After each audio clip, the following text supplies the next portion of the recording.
रहता है हमारे साथ केंद्रीय राज्य मंत्री रिपब्लिकन इंडियन पार्टी के अध्यक्ष रामदास अठवले जी हैं। बहुत स्वागत है आपका इंडिया न्यूज पे। बोलिए बोलो बोलो बोलो भाई। सर, मौजूदा जो राजनीति है उसमें केंद्र सरकार पर तमाम तरह के आरोप हैं, ईडी की भी चर्चा है, सरकारी एजेंसियों की भी चर्चा है। आप कैसे देखते हैं, क्या इनकी जरूरत है? क्योंकि विपक्ष ये कह रहा है कि सरकारी एजेंसियों का यूज करके मोदी सरकार दोबारा सत्ता पाना चाहती है। मुझे लगता है कि ईडी का उपयोग करके सत्ता नहीं मिलती है। मतलब ईडी का इंक्वायरी हम लगाएंगे और लोगों को तकलीफ देने का हम करेंगे तो जनता हमारे साथ नहीं रहेगी। आज मोदी जी पॉपुलर नेता है, भ्रष्टाचार पर वो वार करते हैं, भ्रष्टाचार के खिलाफ आवाज उठाते हैं और जो भ्रष्टाचार करेगा उसको सजा मिलनी ही चाहिए। लेकिन वो सजा देने के लिए मोदी जी ये नहीं करते। ईडी डिपार्टमेंट जो है ये सरकारी डिपार्टमेंट जरूर है, लेकिन उनके पास जो पेपर आते हैं, डॉक्यूमेंट आता है, उस डॉक्यूमेंट के हिसाब से मतलब वो इंक्वायरी के लिए बुलाते हैं। अगर उनका समाधान हो गया तो उनको छोड़ते हैं, नहीं समाधान हुआ तो उनको अरेस्ट करते हैं। अरेस्ट करने के बाद वो लोग कोर्ट में जाते हैं, कोर्ट से भी उनको राहत मिलती नहीं है क्योंकि ईडी ने इतने डॉक्यूमेंट इतने स्ट्रांगली बनाए रहते हैं उसमें से मतलब कोर्ट भी उनको बिल्कुल राहत नहीं देता है। इसका मतलब ये है कि जिनकी इंक्वायरी होती है वो इंक्वायरी सही इंक्वायरी होती है, जिनकी इंक्वायरी होती है उसके पूरे पेपर मतलब उनके पास होते हैं ईडी के पास।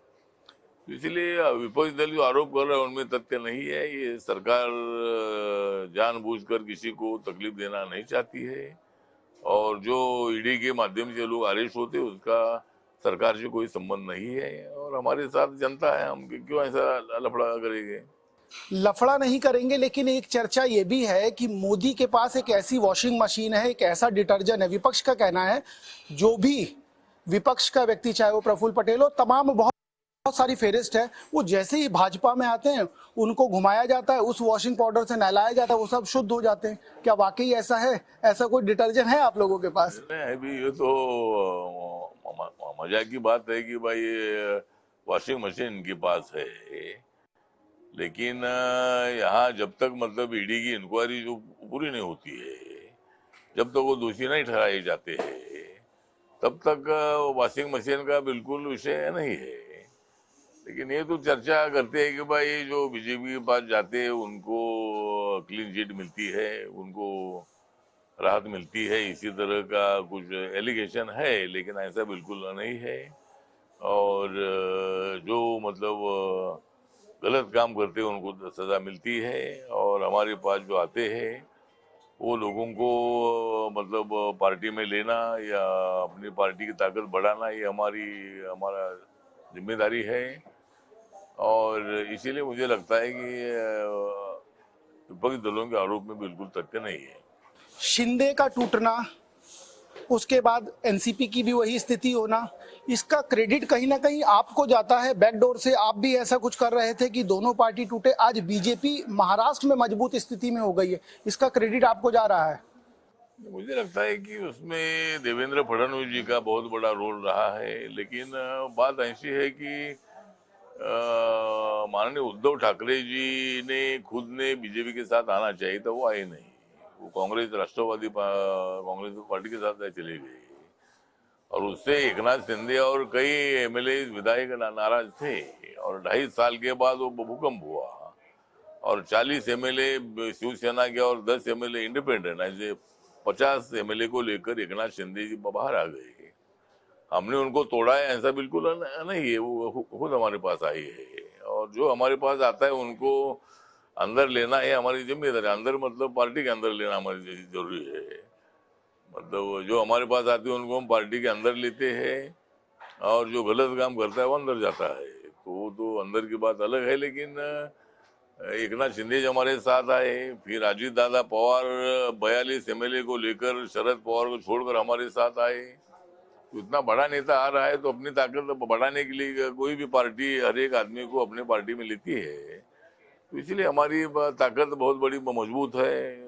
बीजेपी, शिवसेना, राष्ट्रवादी कांग्रेस, आरपीआई, हम सब लोग मिलकर जो 48 सीटें महाराष्ट्र की है उसमें से अभी 45 सीट से ज्यादा सीट जीतने का हमारा संकल्प है, हमारा प्रयत्न है और अब की बार 45 पार ये हमारा महाराष्ट्र में नारा है, और अब की बार 400 पार ये देश का नारा है मोदी जी का।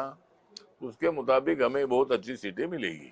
और किस किस को अंदर लेने की तैयारी है, क्योंकि आपने कहा अंदर जो जो आ रहा है उसको सब ले रहे हैं, और किस किस को अंदर लेने की तैयारी है, क्योंकि बहुत सारे लोग बचे हुए हैं अभी। किसको लेंगे, जो आता है उसको लेंगे। अभी अशोक चौहान जी आए हैं, मिलिंद देवरा जी आए हैं, बाबा सिद्दीकी जी आए हैं, ऐसे कई कांग्रेस के नेता मतलब बीजेपी में आ रहे हैं। और इसी तरह मुझे लगता है जो हमारे पास आएगा उसको हम अंदर लेंगे। और कोई और अंदर भेजने वालों में भी कोई है और लिस्ट में?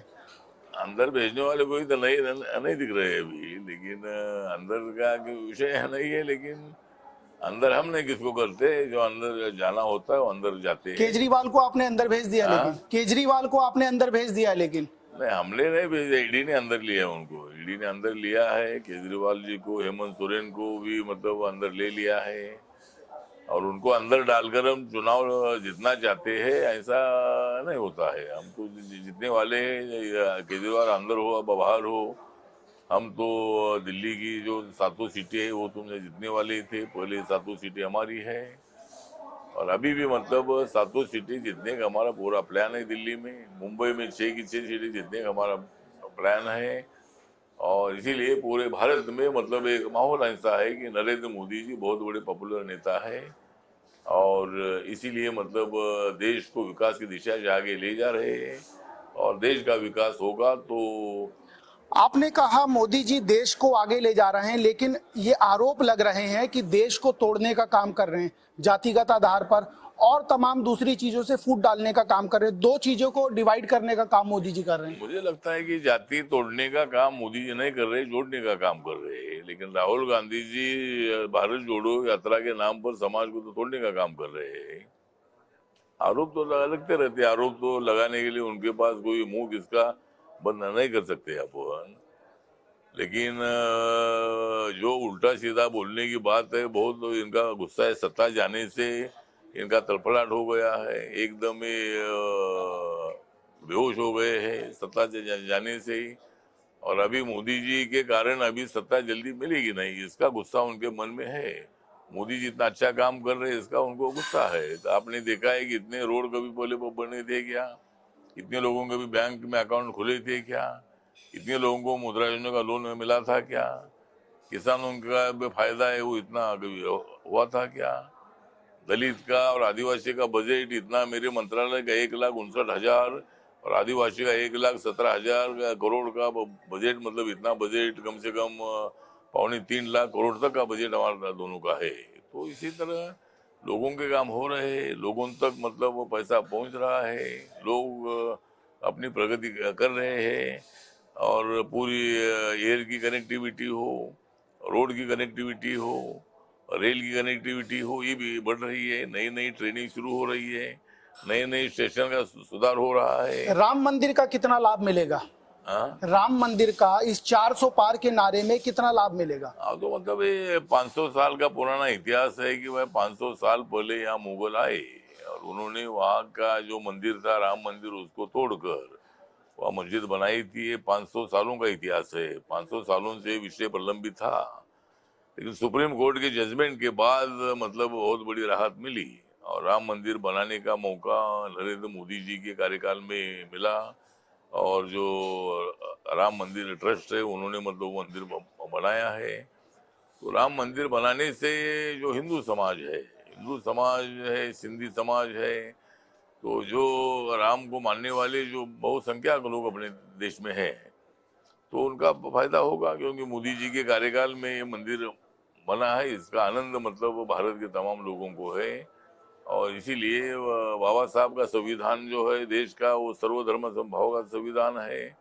उसके मुताबिक एक धर्म ने दूसरे धर्म का आदर करना चाहिए, ना कि आपस में संघर्ष करना चाहिए।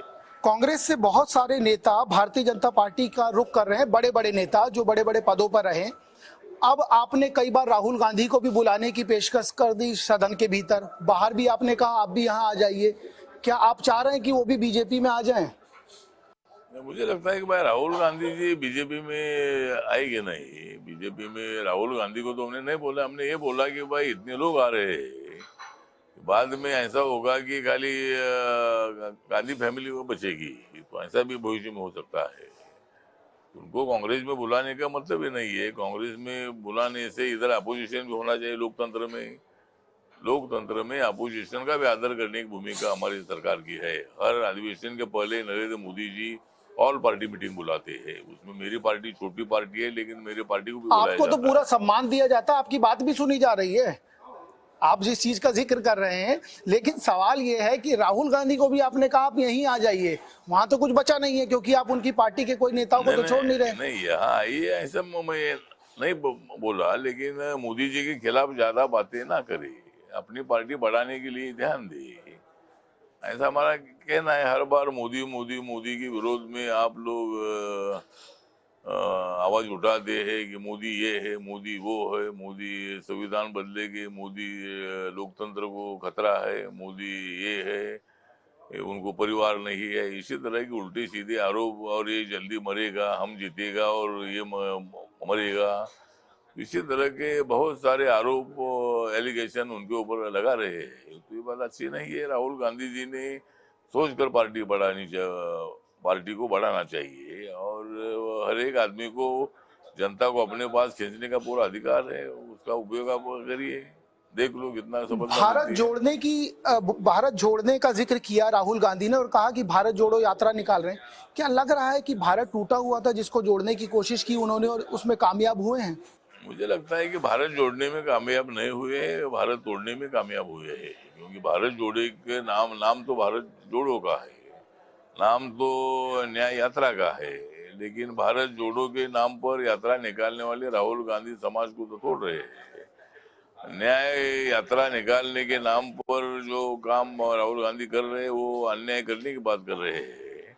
तो एक वर्ग ने दूसरे वर्ग पर अन्याय करना ठीक नहीं है। सभी समाज में एक साथ आना चाहिए। बाबा साहब अम्बेडकर जी ने भी बताया है कि चाहे हिंदू हो, मुस्लिम हो, बुद्धिस्ट हो, सिख हो, ईसाई हो, जैन हो, सभी लोगों ने एक साथ रहना है, एक छत्र के छाया में रहना है, और संविधान के माध्यम से हम सब लोग एक है।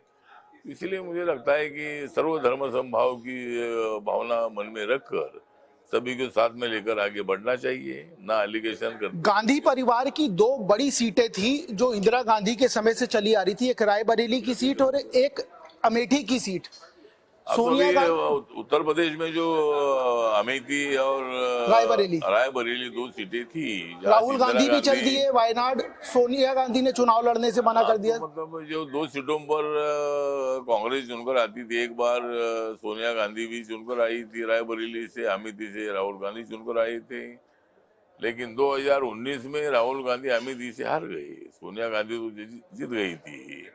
अभी सोनिया गांधी भी राजस्थान के राज्यसभा में चली गई है, तो अभी कांग्रेस पार्टी को वहाँ एक भी सीट मिलेगी नहीं उत्तर प्रदेश में। उत्तर प्रदेश में तो माहौल ऐसा है कि जो 80 की 80 सीटें बीजेपी जीत सकती है, क्योंकि सपा बसपा एक साथ नहीं लड़ रहे हैं। बीजेपी की ताकत एकदम हाई हो गई है, कांग्रेस और अखिलेश यादव एकदम डाउन है। तो मुझे लगता है कि इतनी ताकत बढ़ रही है। छत्तीसगढ़ का आपने रुख किया है। छत्तीसगढ़ में दो नेता हैं, एक नेता प्रतिपक्ष शरणदास महंत, उन्होंने ये कह दिया है कि मोदी का सर फोड़ने वाला नेता चाहिए। एक कवासी लखमा है जो बस्तर से लोकसभा का चुनाव लड़ रहे हैं, उन्होंने ये कह दिया कि मोदी मरेगा और मैं जीतूंगा। आप कैसे इस बयान को देखते हैं?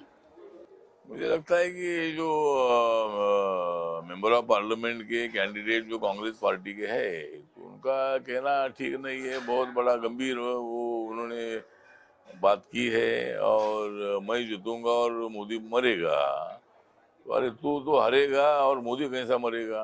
मतलब वो ये तो हारने वाला है, हारने वाला बोलता है मैं जीतूंगा और मोदी मरेगा। मतलब ये एक प्रधानमंत्री के बारे में ऐसा टिप्पणी करना ठीक नहीं है। उन्होंने माफी मांगनी चाहिए, उनके ऊपर कानूनी कार्रवाई होनी चाहिए। इलेक्शन कमीशन ने उनके स्टेटमेंट की तरफ ध्यान देने की आवश्यकता है, और उनके प्रचार पर भी बैन लगाने की आवश्यकता है। तो मुझे लगता है कि इसी तरह का प्रचार करना बहुत बड़ा गलत है। एक आखिरी सवाल, मौजूदा राजनीति पे कुछ सुना दीजिए, क्योंकि बहुत सुनते हैं आप, कुछ नया सुनाते हैं, कुछ कविताएं। मौजूदा राजनीति पे कुछ सुना दीजिए, जो मौजूदा राजनीति की स्थिति है। मुद्दा एक तो ऐसा है कि अभी सारे देश में नरेंद्र मोदी जी की आंधी, राहुल गांधी, सारे देश में नरेंद्र मोदी जी की आंधी, और प्रधानमंत्री कैसे बनेंगे राहुल गांधी? गाँव गाँव की बोल रही है दादी, गाँव गाँव की बोल रही है दादी, तीसरी बार प्रधानमंत्री बनेंगे नरेंद्र मोदी। तो नरेंद्र मोदी जी तीसरी बार प्रधानमंत्री बनेंगे और हम उनके नेतृत्व में काम करेंगे, ऐसा मैं विश्वास दिलाना चाहता हूँ। बहुत ढेर सारी शुभकामनाएं आपको आपके भविष्य के लिए, बहुत ढेर सारी शुभकामनाएं आपको आपके भविष्य के लिए। ये थे रामदास अठवले जो निकले हैं प्रचार पर और अपने चुटीले अंदाजों से जनता का मन मोहने के लिए तमाम तरह का प्रयास किए जा रहे हैं। और जिस 400 पार का नारा दिया जा रहा है, उस 400 पार के नारे को बुलंद करने के लिए छत्तीसगढ़ पहुंचे हैं। उसके बाद तमाम दूसरे दौरे कर रहे हैं और जनता को ये बताने और समझाने की कोशिश कर रहे हैं कि किस तरीके से मोदी को वोट किया जाए। फिलहाल के लिए इतना ही, फिर कहीं और होगी मुलाकात, तब तक के लिए।